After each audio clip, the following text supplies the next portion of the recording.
भोपाल के पुराने हिस्से में एक तंग सी गली थी जहां पक्के और कच्चे घरों का मेल जोल दिखाई देता था। वहीं एक छोटा सा घर था, दीवारों पर चूना उखड़ा हुआ, दरवाजा पुराना लेकिन हमेशा खुलेपन का एहसास दिलाता। उसी घर में रहता था आदित्य, 19 साल का लड़का। उसके पिता रामनाथ पास की एक प्राइवेट फैक्ट्री में मजदूर थे। माँ कावेरी घर पर बैठकर पापड़ बनाकर बेचती थी और छोटी बहन आर्या, जो अभी सिर्फ 12 साल की थी, स्कूल में पढ़ती थी। घर की आमदनी इतनी ही थी कि मुश्किल से गुजारा चल पाता। पर आदित्य का सपना बड़ा था, सरकारी इंजीनियर बनना। उसके सपने उस तंग गली और टूटी दीवारों से कहीं बड़े थे, लेकिन हालात ऐसे थे कि हर दिन उसकी उड़ान को रोकने की कोशिश करते। संघर्ष की शुरुआत सुबह सुबह जब मोहल्ले के बाकी लड़के नींद में डूबे होते। आदित्य साइकिल पर अखबार बांटता, 50 से 60 घरों में अखबार पहुंचाने के बाद भागता भागता कॉलेज जाता।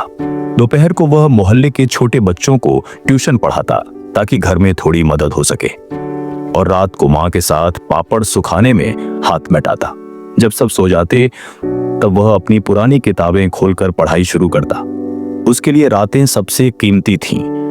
वह अपने पसीने को सपनों की स्याही बना देता। पिता की नौकरी छिनना, लेकिन जिंदगी इतनी आसान कहां थी। एक दिन अचानक खबर आई कि उसके पिता की फैक्ट्री बंद हो रही है। मजदूरों को बिना मुआवजा दिए बाहर निकाल दिया गया। रामनाथ टूट गए, उनका चेहरा उदासी से भर गया। घर की आमदनी का एक बड़ा सहारा छिन गया था। मां का पापड़ ही अब एकमात्र उम्मीद थी। आदित्य ने देखा घर की स्थिति और बिगड़ गई है। तब उसने अखबार बांटने के साथ सब्जी की छोटी ठेली भी लगाना शुरू कर दिया। सुबह वह अखबार बांटता, फिर कॉलेज जाता और शाम को सब्जियां बेचता। एक दिन उसका बचपन का दोस्त अनमोल उसके पास आया। भाई, अब छोड़ दे ये सपना, इतना बोझ उठाकर कौन पढ़ाई करता है। देख, हालात तेरे खिलाफ हैं। जो किस्मत में नहीं है उसके लिए इतना क्यों मरता है। आदित्य चुप रहा, बाहर से शांत लेकिन भीतर से टूट गया था। उसे लगा जैसे उसका सपना उससे दूर जा रहा है। अगले दिन वह किसी को बिना बताए पास की पहाड़ी पर बने एक पुराने मंदिर की ओर चल पड़ा। पहाड़ी की हवा में अजीब सी शांति थी। मंदिर के पीछे एक वृद्ध महात्मा बैठे थे। उनका चेहरा शांत था, आंखों में गहराई और मुस्कान में करुणा। आदित्य उनके पास जाकर बैठा और अचानक फूट फूट कर रो पड़ा। मैं बहुत थक गया हूं बाबा, कितना और सहूं। मेहनत करता हूं लेकिन हालात और बुरे हो जाते हैं, कोई रास्ता नहीं दिखता। महात्मा ने उसकी ओर देखा और मुस्कुराए। बेटा, एक काम करोगे मेरे लिए? आदित्य ने आंसू पोंछते हुए सिर हिलाया। हाँ बाबा, महात्मा बोले। उस पुराने आम के पेड़ पर एक कबूतर घोंसला बना रहा है।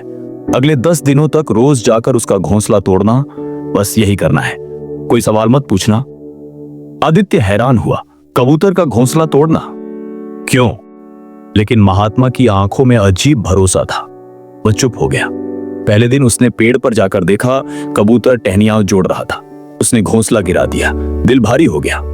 दूसरे दिन वही नजारा, कबूतर फिर से तिनके जोड़ रहा था। उसने फिर घोंसला गिरा दिया। दिन दर दिन यही होता रहा। आदित्य हर बार ग्लानि महसूस करता। कैसा अजीब काम है ये। 10वें दिन जब वह घोंसला गिराने पहुंचा तो रुक गया। उसके मन में सवाल उमड़ पड़ा। वह महात्मा के पास लौटा। बाबा, मैं रोज उसका घर तोड़ता रहा, पर वह रोज फिर से बनाने लगता था। मुझे हर दिन बुरा लगता था, लेकिन मैंने किया क्योंकि आपने कहा। इसका मतलब क्या है? महात्मा ने गहरी सांस लेकर कहा, यही है मेरी पहली सीख। मेहनत का मतलब सिर्फ काम करना नहीं, बल्कि हर हार के बाद फिर से उठना है। वो कबूतर जानता है कि उसका घोंसला टूट सकता है, फिर भी वह रोज नई उम्मीद से तिनके जोड़ता है, क्योंकि उसे भरोसा है एक दिन सामने वाला थक जाएगा। बेटा, दुनिया भी ऐसे ही है।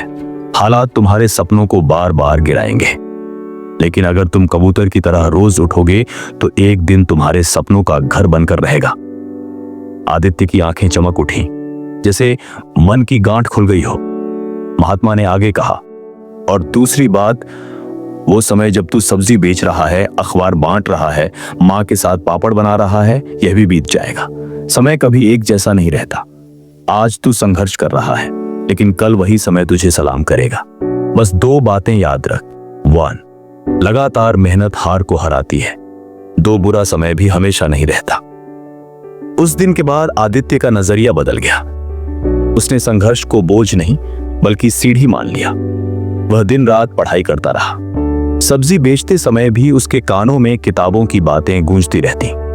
कई बार नींद से लड़ते लड़ते उसकी आंखें किताब पर झुक जाती, लेकिन फिर कबूतर का घोंसला याद आ जाता। वह फिर उठ खड़ा होता। कई महीनों की मेहनत के बाद एग्जाम हुआ। नतीजे का दिन आया। पूरे मोहल्ले में चर्चा थी, आदित्य पास होगा या नहीं। जब रिजल्ट आया तो आदित्य ने अपने नाम के आगे लिखा देखा, सरकारी इंजीनियर चयनित। उसकी आंखों से आंसू निकल आए। मां ने उसे गले से लगा लिया। पिता की आंखों में गर्व था। छोटी बहन आर्या खुशी से नाच रही थी। महात्मा को यह खबर मिली तो उन्होंने सिर्फ मुस्कुरा कर कहा, कबूतर ने आखिर अपना घोंसला बचा ही लिया। यह कहानी सिर्फ आदित्य की नहीं, उन सबकी है जिनके सपनों को हालात बार बार गिरा देते हैं, लेकिन जीत उन्हीं की होती है जो हार के बाद भी हर रोज नए तिनके जोड़ते हैं। ऐसी ही असली और प्रेरणादायक कहानियों के लिए इस चैनल को सब्सक्राइब करो, क्योंकि अगली कहानी शायद आपकी हो।